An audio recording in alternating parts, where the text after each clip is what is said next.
సామాజిక న్యాయం కోసం గళమెత్తిన సామాన్యుడి స్వరం Kapunadu. Please subscribe our channel. Kapunadu TV వీక్షకులకు స్వాగతం. నేను మీ ఆకుల తిరుమలరావు. సామాజిక న్యాయం కోసం సామాన్యుడి స్వరం మీ కాపునాడు టీవీ ఛానల్. ఈ మధ్యకాలంలో రాష్ట్ర ప్రభుత్వం ఒక మంచి నిర్ణయం కావచ్చు, లేకపోతే పెద్ద నిర్ణయం కావచ్చు తీసుకుని జిల్లాల విభజన చేపట్టింది. ఆ జిల్లాల విభజన ఏ టైంలో చేపట్టిందో ముహూర్తం బాగోలేదేమో తెలియదు, కానీ అనేక నిరసనలు, వినతి పత్రాలు సమర్పించడం లాంటి విషయాలతో ప్రస్తుతానికి ఆగమాగంగా ఉంది ఆంధ్రప్రదేశ్. సో ఈ విషయమై మనతో చర్చించడానికి కాపునాడు జాతీయ అధ్యక్షులు శ్రీ గాల సుబ్రహ్మణ్యం గారు మన స్టూడియోకి వచ్చినారు. స్వాగతం సుబ్రహ్మణ్యం గారు. చెప్పండి, మీరు ఈ జిల్లాల విభజనని ఏ రకంగా తీసుకుంటున్నారు, ఏ రకంగా ఆహ్వానిస్తున్నారు? పరిపాలన వికేంద్రీకరణ కోసం జిల్లాలు విభజించడం అనేది మంచి పరిణామం. ఓకే, కానీ ఇక్కడ జరుగుతుంది ఏంటంటే అది సరైన అవగాహనతోనో సరైన సర్వేలతో చేశారంటే అది కనపడట్లేదు. ఓకే, ఎందుకంటే ఒక నియోజకవర్గంలో ఇప్పుడు కాకినాడ ఉంది. కాకినాడ పక్కన పెదపాడు అనే ఒక విలేజ్ ఉంది. ఆ విలేజ్ని తీసుకెళ్ళి రాజమండ్రి పార్లమెంట్లో కలిపారు. అలా చూస్తే ఏంటంటే ఒక్కొక్క ఏరియా 200 కిలోమీటర్ దూరంలో ఉన్న ఏరియాలో కలపడం అంటే భౌగోళిక స్వరూపం లెక్కలోకి తీసుకోలేదంటారా? ఓకే, అలాగే రకరకాలుగా ఏంటంటే సరైన ఇది ఒక మంచికి చేస్తే చెడు తెలియనటువంటి పరిస్థితి ఇలాగ ఉంది. ఓకే, ఇలాగే రకరకాల అలాగే జిల్లాలకి సంబంధం లేని వాళ్ళని తీసుకురావటం ఏదో మేర్బాని కోసం. ఇక్కడ తిరుపతికి బాలాజీను, రాజంపేటకి అన్నమయ్య పేరు పెట్టడం అంటే అది కూడా ఏంటంటే దాని వెనకాల కూడా రాజకీయం ఉంది. ఓకే, బీజేపీ వాళ్ళ కోరిక ప్రకారం దానికి బాలాజీను అటు అన్నమయ్య పేరు పెట్టారనేది అంటే తాను హిందూ వ్యతిరేకిని కాదని చెప్పుకోవటం ఊహాగానాలు. బీజేపీ వాడికి గిఫ్ట్ కింద ఆ బాలాజీను అన్నమయ్య పేరు పెట్టారని ఒక అవగాహన. ఓకే, అలా అది కూడా ఏంటంటే అది సరైన ఆ ఏరియా కూడా కాకుండా ఓకే, తన సామాజిక వర్గం చేతిలో ఉన్న నియోజకవర్గాల పేరు దగ్గరే ఈ మెయిన్ స్థానం పెట్టడం, ఓకే, జిల్లా కేంద్రంగా పెట్టడం అనేది కూడా కొద్దిగా రాంగ్ సిమ్టమ్స్లో కనపడుతున్నాయి. ఓకే, ఏంటి చూస్తుంటే ప్రతి పనిని రాజకీయ కోణంలో చేస్తే అది ప్రభుత్వ పరిపాలన అని అనిపించుకోదు. అదే అస్తవ్యస్తం అయిపోతుంది. అస్తవ్యస్తంగా ఉంది ముందు అలాగే ఉంది. అందుకని పరిపాలన అనే దానికి మీద అభివృద్ధి మీదను ఒక పద్ధతి ప్రకారం జరిగితే బాగుంటుంది తప్ప రాజకీయాలను దృష్టిలో పెట్టుకుని పరిపాలన చేస్తే కష్టంగా ఉంటుందని చెప్పి నా అభిప్రాయం. మరి ఇదే పక్క రాష్ట్రం తెలంగాణలో ఇలాగే జిల్లాల విభజన జరిగింది. చాలా చక్కగా, చాలా స్మూత్ వేలో వెళ్ళిందండి. చక్కగా వాళ్ళ పరిపాలన అంతా మంచి పద్ధతిగా ఉంది. అదే కూడా ఇక్కడ అప్లై చేయడానికి ట్రై చేసి ఉండొచ్చు కదా. అంటే ఒకటి ఏంటంటే తెలంగాణకి మనకి చాలా డిఫరెన్సెస్ ఉన్నాయి. తెలంగాణలో ఏంటంటే ఫస్ట్ నుంచి వాళ్ళకు తెలంగాణ ఆంధ్ర విడిపోయిన తర్వాత ఒక ప్లానింగ్ ప్రకారం పనిచేసుకుంటూ మేధావర్గాన్ని పక్కన పెట్టుకొని వాళ్ళ డైరెక్షన్లో దాని మీద చర్చలు జరిగి రివ్యూ మీటింగ్స్ జరిగి ఇదైతే ఎలా ఉంటుంది అదైతే ఎలా ఉంటుంది అని డిస్కషన్ చేసి ఒక మంచి కోణంలో అది చేయడం జరగడం వల్ల అంత దాని మీద అంత నెగిటివ్ రాలేదు. ఒకటి రెండు చిన్న విషయాలు వచ్చినా అది పెద్ద నెగిటివ్ రాలేదు. ఇక్కడ ఏంటంటే టోటల్గా ఆంధ్రప్రదేశ్లోకి వచ్చేసరికి మీకు ప్రతిదీ రాజకీయం అయిపోయింది. ఓకే, సరే అండి. ఇప్పుడు ఆ తెలంగాణ విషయం పక్కన పెడితే కృష్ణా జిల్లాని రెండుగా విడదీయటం ఎంతవరకు సమంజసం? మీరు ఇప్పుడు రాజకీయం అనే మాట అన్నారు కాబట్టి నేను అడుగుతున్నాను. మన రాజకీయ ఉత్తేజం కలిగే ఒక ప్రాంతం విజయవాడ, అలాగే కృష్ణా జిల్లాలో కూడా ఎంతోమంది పేరు పొందిన రాజకీయ నాయకులు పెద్ద పెద్ద పదవులు అనుభవించారు. ఇటువంటి కృష్ణా జిల్లాని రెండుగా విడదీయటం ఎంతవరకు సమంజసం? కృష్ణా జిల్లాని రెండు వైపు విభజించడం అనేది ఇక్కడ క్వశ్చనే కాదు. ఎందుకంటే ఒక పార్లమెంట్ని ఒక జిల్లా కింద ప్రమోట్ చేద్దామని ఆలోచనతో జగన్మోహన్ రెడ్డి చేసిన పని అది. ఓకే, కాదు దానికి ఏంటంటే అవగాహన లేకుండా ముందు ముఖ్యంగా కృష్ణా నది అనేది దీనికి ఒక చారిత్రాత్మకమైన ఘట్టం ఉంది. ఇప్పుడు మీకు ఒక ఉదాహరణ కూడా ఉంటుంది.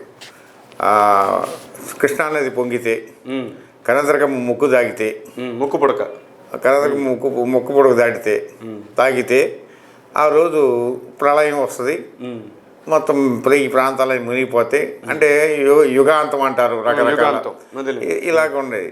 అలాంటి హిస్టారికల్ ప్లేస్ని తీసుకొచ్చి మీరు కృష్ణానదిని తీసుకెళ్ళి సముద్రం పారే బందర్లో పెట్టడం, అలాగే విజయవాడని తీసుకొచ్చి సంబంధం లేని వ్యక్తి. ఇక్కడ ఏంటంటే మనం కొద్దిగా డీటెయిల్గా మాట్లాడుకోవాలి. అదే అడగబోతున్నాను, ఎన్టీఆర్ గారి పేరు పెట్టడం ఏ రకంగా కరెక్ట్ అంటారు? విజయవాడకి ఎన్టీఆర్ పెట్టడం అనేది అసలు సబ్జెక్టే కాదు, అసలు తప్పు నిర్ణయం, చాలా తప్పుడు నిర్ణయం. విజయవాడలో ఆయన పుట్టింది ఇక్కడ కాదు, పెరిగింది ఇక్కడ కాదు, ఆయన రాజకీయంగా మనగలిగింది కూడా ఇక్కడ కాదు. అదంతా బందర్ పార్లమెంటు నియోజకవర్గంలో జరిగింది. అంటే సొంత ఊరు కూడా నెమ్మకూర కావటం, అది గుడివాడ దీంట్లో ఉండటం, అలాగే రకరకాల. కానీ ఇక్కడ ఏంటంటే ఒక జిల్లాకి ఒక పేరు పెడతానంటే దానికి ఒక చరిత్ర, ఆ మనిషి బ్యాక్గ్రౌండ్, మంచి చెడు అనేది ఉంటుంది. ఇవాళ విజయవాడలో ఒక సామాజిక ఉద్యమానికి నాంది పలికి అనేక పోరాటాలతో అగ్రవర్ణ పెత్తందారితనాన్ని వ్యతిరేకిస్తూ ప్రాణాలు వదిలినవాడు వంగవీటి మోహన్ రంగా. అలాంటి వంగవీటి మోహన్ రంగా పెట్టకుండా, ఎందుకంటే అప్పుడు దాకా మీకు జరిగిన రాజకీయం వేరు.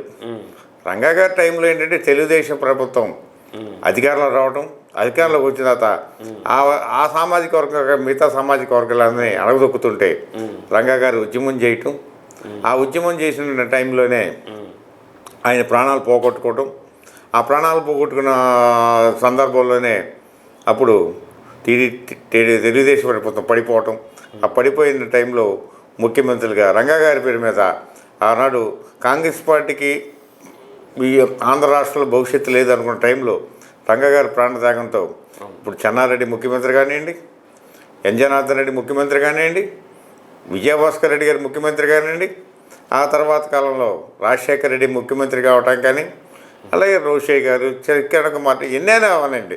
రంగా గారు ప్రాణత్యాగం అవుతుంది. తెలుగుదేశం ప్రభుత్వం, తెలుగుదేశం కాకుండా ఆంధ్ర రాష్ట్రంలో ఇంకో పార్టీ లేదనుకున్న టైంలో రంగా గారు ఉద్యమం చేసి తన ప్రాణాలు అర్పించి కాంగ్రెస్ పార్టీని కానీ, ఆ తర్వాత వచ్చే కాలంలో వైఎస్ఆర్ కాంగ్రెస్ పార్టీని కానీ బలపడటానికి ఆనాడు రంగా గారి ప్రాణత్యాగమే పనిచేసింది. అలాంటి వ్యక్తిని వదిలేసి వాళ్ళ రామారావు గురించి చాలామందికి కొన్ని విషయాలు తెలుసు. అసలు చరిత్ర ఏంటంటే చరిత్ర గొప్పగా చెబుతున్నారు కానీ గొప్ప చరిత్ర కాదయింది. ఎందుకంటే సినిమా రంగంలో అతని గురించి రకరకాల మాటలు, రకరకాల వేషాలు, అతను ఏంటంటే మనం నెగిటివ్గా చెప్పుకుంటే చాలా ఉన్నాయి. సినిమా ఫీల్డ్ ఏంటంటే అందరికీ చాలా మంచి అభిప్రాయం ఉందని మీ అందరికీ తెలుసు. అక్కడ జరిగే కార్యక్రమాలు కానీ ఇవన్నీ. అందుకని వాటి గురించి లోతుగా వెళ్ళకూడదు. కానీ ఇక్కడ మీకు ఒక చిన్న విషయం చెప్తా. ఎన్టీ రామారావు ముఖ్యమంత్రి అయిన తర్వాత 1983లో అబిడ్స్లో తన గృహాన్ని ప్రభుత్వ అధికార గృహంగా మార్చుకొని అది ఉంటుండగానే గండిపేట ఆశ్రమంలో ఆయన గండిపేటలో ఇంకో ఇల్లు కట్టుకున్నాడు ఆశ్రమం పేరు మీద. పెట్టుకుని దాన్ని లాంఛనాలన్నీ, దానికి కావాల్సిన ఏర్పాట్లన్నీ ప్రభుత్వ డబ్బుతో. అంటే ఇది ప్రజల సొమ్మే. ప్రభుత్వ సొమ్ము అంటే ప్రజల సొమ్మే ఇది. ఆ ప్రజల సొమ్ముతో అక్కడ ఒక ఆశ్రమం కట్టుకుంటే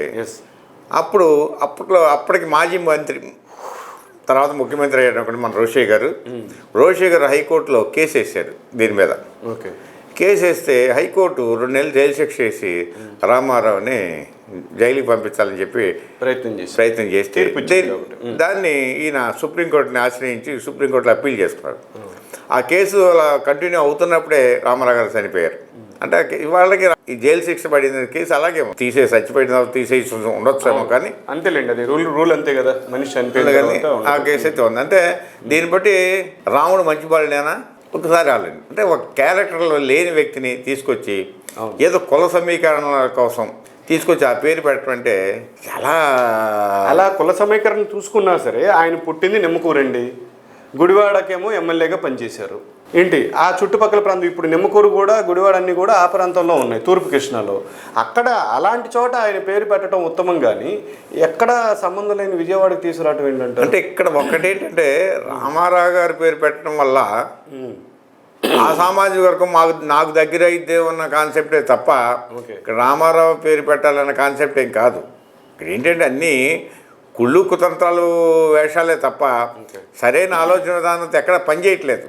ఇదేంటంటే రామారావు పేరు పెట్టడం విజయవాడ ప్రాంతానికంటే అది చాలా ఆశాస్పదం, ఓకే, చాలా బాధాకరం. ఓకే. ఎందుకంటే రంగా గారిని ఒక సామాజిక ఉద్యమానికి నాయకుడు, అన్ని వర్గాలకు కావాల్సిన వ్యక్తి. అయితే రంగా గారిని ఎన్నైనా చెప్పొచ్చు.